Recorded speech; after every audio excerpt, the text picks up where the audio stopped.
আপনারা কেউ কোনো অন্যায়কে প্রশ্রয় দেবেন না এবং বিএনপির নাম ভাঙায় কেউ যদি সাধারণ জনগণের উপর কোনো দুর্ভোগ নিয়ে আসে তার ব্যাপারে আপনারা লিখিত অভিযোগ আমার কাছে দায়ের করবেন।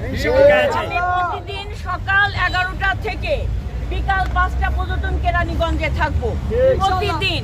তো সেই জায়গা থেকে আমি আপনাদেরকে আশ্বস্ত করছি এই কেরানীগঞ্জ থেকে আমরা মাদককে নির্মূল করব, চাঁদাবাজ নির্মূল করব এবং সন্ত্রাসীর কালো হাত আমরা ভেঙে দেব।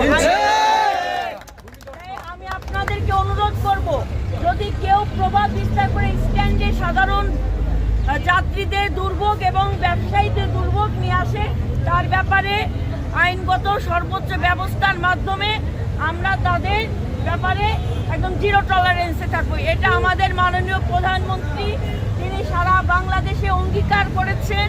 এই বাংলাদেশ যে বাংলাদেশে নতুন বাংলাদেশ গড়ার প্রত্যয় নিয়ে মাননীয় প্রধানমন্ত্রী দায়িত্ব গ্রহণ করেছে, সেই বাংলাদেশে আর কোনো অন্যায়, নির্যাতন, নিপীড়ন, অমানবিক কাজ যেন কেউ করতে না পারে তার জন্য প্রশাসনকে সর্বোচ্চ ভাবে ব্যবস্থা গ্রহণের জন্য তিনি বলেছেন।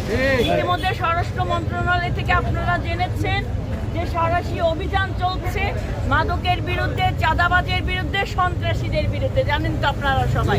তো সেই জায়গায় আপনারা নিজেরা সতর্ক হয়ে গেলে খুব ভালো, আর সতর্ক যদি না হন ওই কারাগারের চার দেয়ালে থাকা ছাড়া আর কোনো ঠিকানা হবে না।